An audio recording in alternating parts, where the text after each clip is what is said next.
Hey guys, welcome back to another video, and in this video I plan on reading a story I wrote while at school during my free time.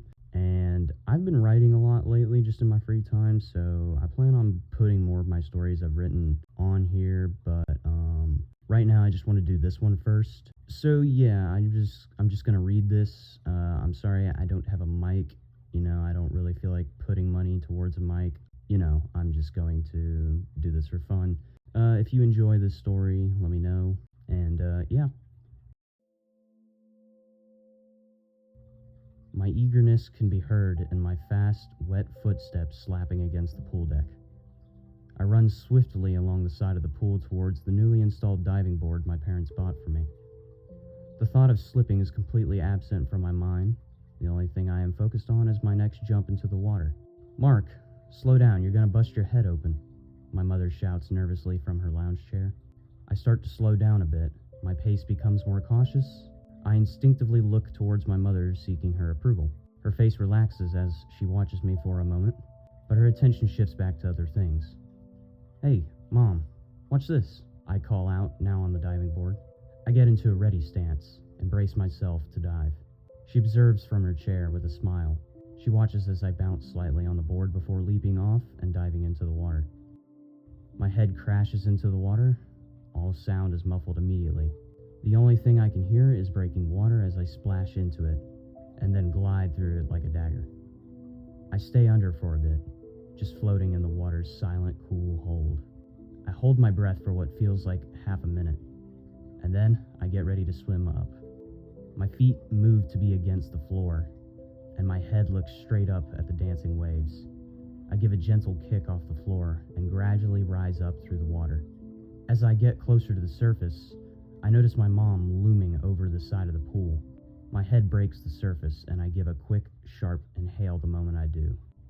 "What are you doing?" my mother asks in a stern voice. I look at her, confused, as I don't know what I had done wrong. Her expression is flustered, but a tinge of confusion can be seen from her as well. "Hello? Did you hear me?" she asks, following my lack of response. Appearing like a dog with its head tilted, I ask, "What?" Her expression looks more annoyed now, like she can't believe I just asked such a dumb question. "What in the hell is the matter with you?" Her words cause my treading to falter slightly, and my bobbing in the water becomes erratic. She stands there, towering over me, waiting for me to say something else. However, I was still wanting to know what I had done wrong. I grab the wall and start pulling myself out of the water. My mother takes a few steps away from me as I do so. She just keeps staring as I slowly stand up, dripping with water. My body slumps in a way that is meant to fawn. "I was just showing you a dive. I'm sorry. Please don't be mad at me." She processes the response for a second as she is unclear as what I was referring to, but she brushes it off. She then places her hands impatiently on her hips, her tone very curt. "What are you doing in my pool? Who are you? Are you one of the neighbors' kids?" Her words echo in my head a few times. My face is in disarray. Nothing about her visage hits me as a joke. It genuinely seems like she doesn't know me, like I'm just some stranger. I have no idea how to react. My mind can't handle whatever this is, and so tears start to form in my eyes as I take a few steps forward to hug her.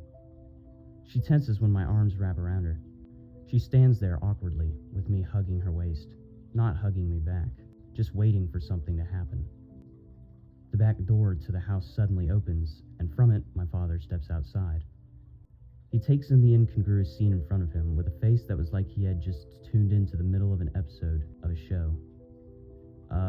Honey? Who's this?" he asks curiously. My mom turns her head to him. A bewildered gaze from her meets my father's eyes. She responds, trying to sound calm. I don't know." She shifts her attention back to me.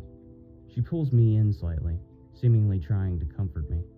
She then asks, "Sweetie, do you need some help? Where are your parents?" Her gaze turns back towards my dad. My body shivers and my brain is stuck on her question.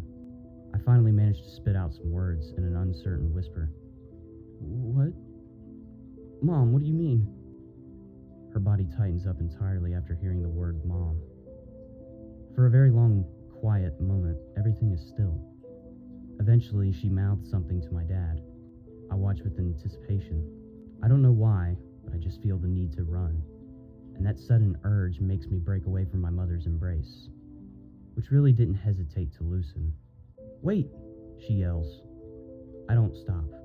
I just keep going and going, only looking back a couple of times only to see their perplexed faces following my path as the distance between me and them grows. I ran into the woods behind our house, never stopping, even when the house wasn't visible anymore. I continue running until I reached the creek I would often play in, to which I collapsed beside it. I sit there with a mixture of heavy, gasping breaths and sobs stemming from pure fear. I stare at the flowing rivulet and occasionally scan behind me.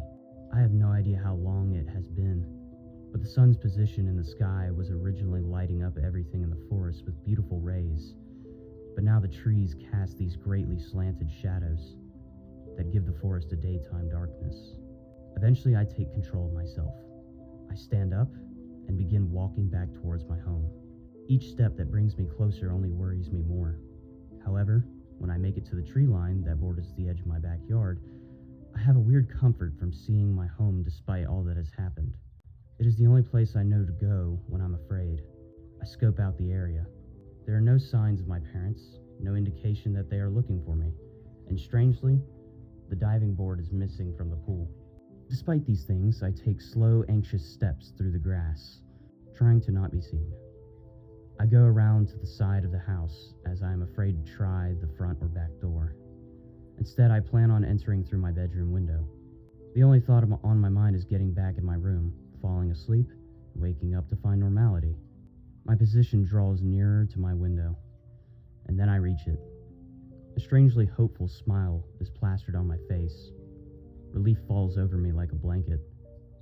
But as I get ready to open the window more, I notice that it isn't cracked like I always had it. My smile disappears promptly. My eyes narrow. Curiously, I cut my hands around my face and press against the glass to peer inside. My breaths fog up the glass while my eyes dart around the room. Then I realize something is wrong. The glass clears as my breathing ceases, my body freezes, and my eyes widen. My bed isn't there. Instead, there is a desk with a black leather office chair pulled up neatly. My toys, family pictures on the wall, and height carvings on the doorframe are gone. They were all seemingly replaced in favor of a personal office. My mind struggles to make sense of it all, and it never does. Maybe it is the wrong window, but this side of the house only has one window. Maybe it's the wrong house, a plea so futile and desperate. I don't move as I let the questions swallow me. The night marches forward constantly, and the idea of lying on my bed only feels warmer as the cold